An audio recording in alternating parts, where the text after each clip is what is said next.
안녕하세요. 수학 6학년 1학기 4단원 비와 비율입니다. 교과서에서는 78쪽에서 79쪽에 해당하는 내용입니다. 지난 시간에는 비에 대해서 알아봤고요. 이번 시간에는 비율에 대해서 알아보도록 하겠습니다. 도넛 20개 중 10개를 팔았다고 합니다. 판 도넛 수가 10개고요. 처음에 있던 도넛 수가 20개네요. 이때 판 도넛 수는 처음에 있던 도넛 수의 몇 배라고 물어본다면요. 당연히 나눗셈으로 비교를 해주어야 합니다. 이 10개를 20개로 나누어 주면요. 20분의 10, 즉 2분의 1배 또는 0.5배라고 말할 수가 있습니다. 이렇게 비교하는 방법도 있고요. 또 판 도넛수와 처음에 있던 도넛수의 비를 물어볼 수도 있습니다. 판 도넛수와 처음에 있던 도넛수를 순서 그대로 써주면 되겠죠? 10대 20이라고 비로 표현을 할 수도 있습니다. 이렇게 나눗셈으로 비교하는 방법과 비로 비교하는 방법을 봤습니다. 이때 비 10대 20에서 기호의 오른쪽에 있는 것, 이 20을 기준량이라고 합니다. 그리고 이 앞쪽에 있는 왼쪽에 있는 10을 비교하는 양이라고 합니다.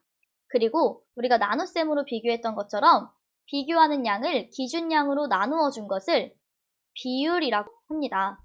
다시 한번 정리할게요. 기호의 뒤쪽에 있는 것, 즉 오른쪽에 있는 20을 기준량이라고 하고요. 기호의 앞쪽에 있는 것, 왼쪽에 있는 것, 즉 10을 비교하는 양이라고 합니다. 그러니까 기준량에 대한 비교하는 양의 크기, 뒤에 있는 거에 비해 이 앞에 있는 거는 크기가 어때?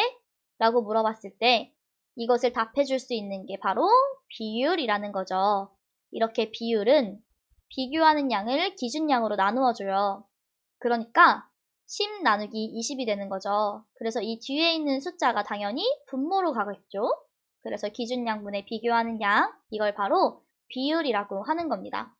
비율은 이렇게 나누어서 표현하는 거니까 항상 분수나 소수로 나타난다는 점도 기억하고 있으세요.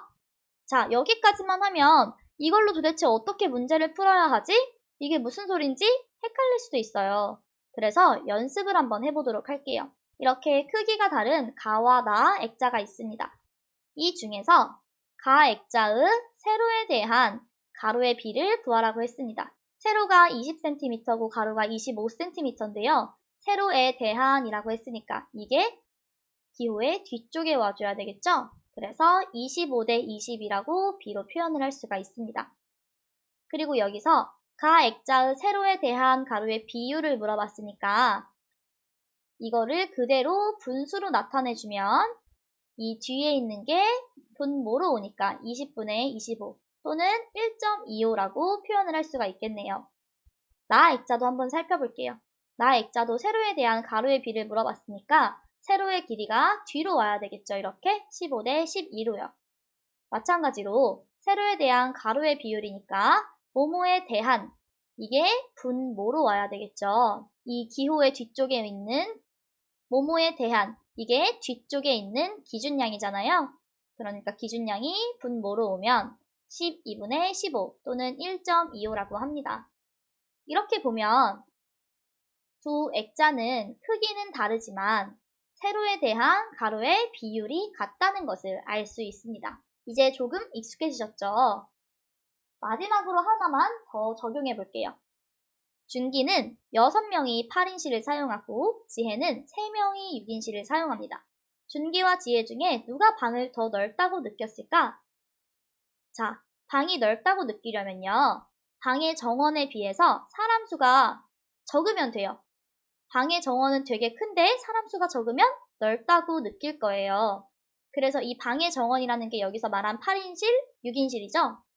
그리고 방의 정원에 비해 라는 말은 즉 방의 정원에 대해서 사람 수가 적으면 이라고 표현할 수도 있어요. 그래서 방의 정원에 대한 사람 수의 비율을 구하면 돼요. 준기는 8인실에 6명이 있는 거죠. 그러니까 모모의 대한이 분모로 가는 거니까 8인실 분의 6명 해서 8분의 6, 0.75가 되고요. 지혜는 6인실에 대한 3명이니까 모모의 대한이 분모로 가서 6분의 3은 0.5 이렇게 말할 수도 있습니다. 지혜가 방의 정원에 대한 사람 수를 비율로 나타내면 0.5로 준기보다 더 작죠. 그러니까 지혜가 방을 더 넓게 느꼈을 거예요. 비율을 한번 적용해 봤는데요. 이해가 되셨나요? 마지막으로 다시 한 번만 비와 비율 정리하도록 하겠습니다. 이렇게 동그라미 땡땡 세모가 되어 있는데요. 이 땡땡을 선생님이 편하게 부르기 위해서 땡땡이라고 하지만 정확하게 표현하기 위해서는 쌍점이라고 합니다. 점이 두 개여서 쌍점이라고 합니다. 그래서 이걸 읽을 때는요. 동그라미 대 세모, 동그라미와 세모의 비, 동그라미, 세모에 대한 비, 또는 세모에 대한 동그라미의 비, 이렇게 네 가지 표현으로 읽어준다고 했고요. 한 가지 더 배운 거는 동그라미와 세모가 있을 때 이 뒤에 있는 것을 기준량이라고 하고 이 앞에 있는 것을 비교하는 양이라고 한다고 배웠어요. 그래서 비교하는 양 대 기준량, 비교하는 양과 기준량의 비, 비교하는 양은 기준량에 대한 비, 기준량에 대한 비교하는 양의 비, 이렇게 읽을 수도 있다는 거 알고 계세요? 그리고 비율을 더 배웠죠. 비율은 이 비교하는 양을 기준량으로 나누어서 기준량이 분모로 가면 기준양분의 비교하는 양, 이걸 비율이라고 한다는 것까지 배웠습니다. 비율은 항상 분수나 소수로 나타낸다는 것도 꼭 기억하세요. 이렇게 비와 비율에 대해서 배워봤고요. 지금 배운 내용이 익숙하지 않아서 헷갈리실 수도 있어요. 많이 읽어보시고 문제를 풀어보시면 익숙하게 될 겁니다. 모두 수고하셨습니다.